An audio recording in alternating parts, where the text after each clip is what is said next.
Hello বন্ধুরা, তোমরা সবাই কেমন আছো? তোমাদের জন্য নিয়ে চলে এসেছি আমি একটা ছোট্ট ব্লগ। যদি আমার ব্লগটা তোমাদের ভালো লেগে থাকে অবশ্যই ফেসবুক থেকে দেখলে ফলো করো, আর ইউটিউব থেকে দেখলে অবশ্যই সাবস্ক্রাইব করে পাশে থেকো। চলো, আজকে সকাল সকাল উঠে তোমাদেরকে ছাদে নিয়ে চলে এসেছি। দেখতেই পাচ্ছ মৌসুমটা কত সুন্দর। তোমরা জানো এখন বর্ষাকালে সকালেও রোদ্দুর ওঠে না, তো সুন্দর হালকা হালকা হাওয়া হচ্ছে, তার সাথে মনোরম দৃশ্যটা তোমরা দেখতেই পাচ্ছ কত সুন্দর। আর বর্ষাকালে একদম সবুজে সবুজে ভরে থাকে, একদম সবুজ ভর্তি হয়ে থাকে বর্ষাকালে। তো এত সুন্দর মনোরম দৃশ্য আমরা অন্য সময় দেখতে পারি না, যেটা আমরা বর্ষাকালেই দেখতে পাই। তো সেই জন্য তোমাদেরকে নিয়ে চলে আসলাম, সেটা তোমাদের সাথে শেয়ার করলাম। তোমাদের কেমন লেগেছে অবশ্যই জানিও। তো সকাল সকাল একটু তাড়া থাকে, তো চলো রান্না বান্নাটা কমপ্লিট করে নেওয়া যাক।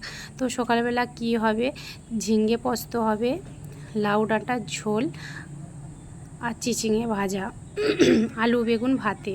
তো আমি হুটোপাটা করে সেটা বসিয়ে দিলাম। জানো সকালে তাড়া থাকে, সব ভিডিওটা তোমাদের সাথে শেয়ার করা যায় না, যতটা পেরেছি অবশ্যই তোমাদের সাথে শেয়ার করেছি। অবশেষে সেটা আমার রান্নাটা কমপ্লিট হয়ে গেছে, তোমরা দেখতেই পাচ্ছ। তো সকালে তাড়া থাকে তো পুরো ভিডিও দিতে পারি না, যেটুকু হয়ে ওঠে আমি অবশ্যই সেটা তোমাদের সাথে শেয়ার করি।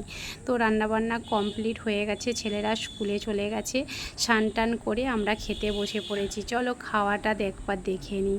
দেখতেই পাচ্ছ চিচিঙে ভাজা, আলু বেগুন ভাতে, ঝিঙে পোস্ত আর লাউ ডাঁটা চাটনি। ওকে, বাবাই, টাটা।